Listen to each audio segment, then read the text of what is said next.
So there it sits, drying. I have it kind of propped up there because the varnish hasn't completely hardened all the way around, so got it propped up there. So far, so good. And what I discovered is painting this double raven design is really strange. It's fun looking at it to see the different like shapes, like a Rorschach test.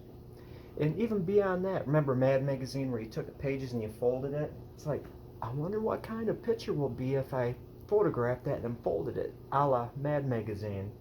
And so it'll give you something to do in those hours where nothing is happening, is to study the double raven design. Kind of bouncing off stuff like a pinball machine here.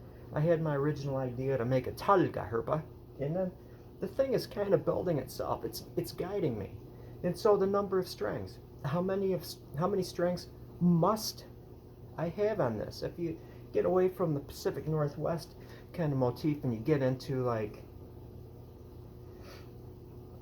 Huygen and Munin, see where I'm going at this? So I'm thinking 2 strings. It has to have 2 strings. It's not going to be a violin or a mandolin or a rhythm guitar. It's a raven thing. 2 ravens. 2 strings. Black horsehair. Yes. I'm going to use horsehair strings on this thing, so those has to be black horsehair. Now as far as the tailpiece, this thing holds the 2 strings, and the bridge go, they're important. They're absolutely important. The bridge especially so. If you study instruments, whether it's a banjo bridge or a mandolin bridge or violin bridge or cello, anything, it's not a final thought. It's like, look at, I built this wonderful thing and it's got the capability of producing great tones and volume. I'm just going to slap a cheesy piece of wood on it. Call it done. No. It's a game of subtraction, not addition. You have the possibility of ultimate sound. Choose the wrong woods, the wrong thicknesses, the wrong design. You start subtracting. So at this point, it's like making a bow. You ask yourself, did I screw up yet? And if not, you proceed. If you did, you correct it. This has possibilities for a certain sound, tone, volume, blah, blah, blah. So I don't want to detract from it. I want to subtract as little as possible. And so the bridge, quarter sawn. I'm not going to get into the specifics. You take a round piece of wood.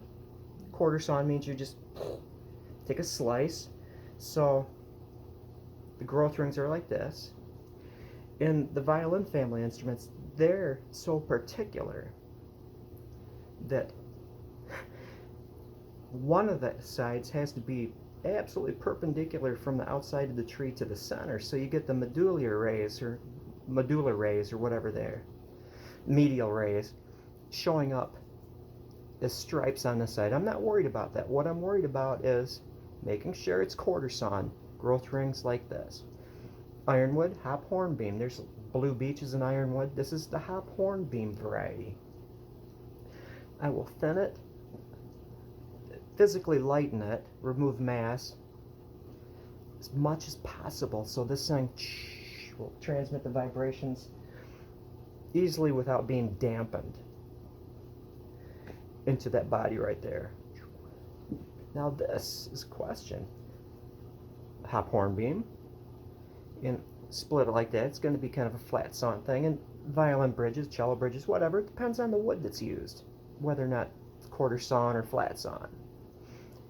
The grain pattern is not as crucial as it is in the bridge. So I'm going to go with this. And I'm thinking, this is going to be tricky as all get out. Watch this. It's going to be shaped, but I'm going to leave the bark on. So I think at this point in time, I'm going to, as soon as this warms up, it's like 0 degrees out in my pole barn. This came from the frosty, frosty north.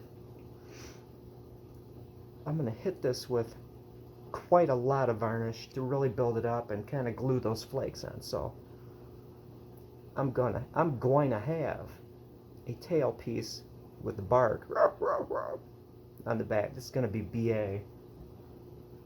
Oh yeah. It's really turning out nice. Still have to order a reamer. I think for the pegs, I'm probably going to have matching ironwood pegs. And they're weird. They don't have holes through the side, I don't figure. I think you have a slot so you can take that horsehair string and just put it into the slot and then do that luthier knot kind of thing like you do with your upper strings on a guitar.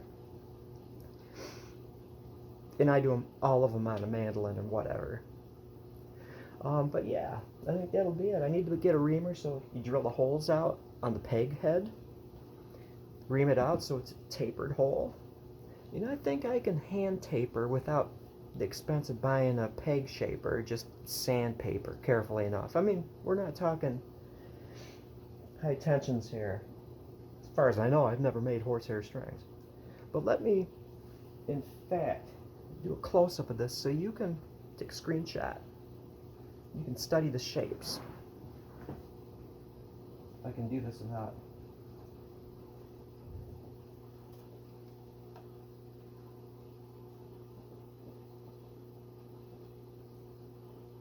What about?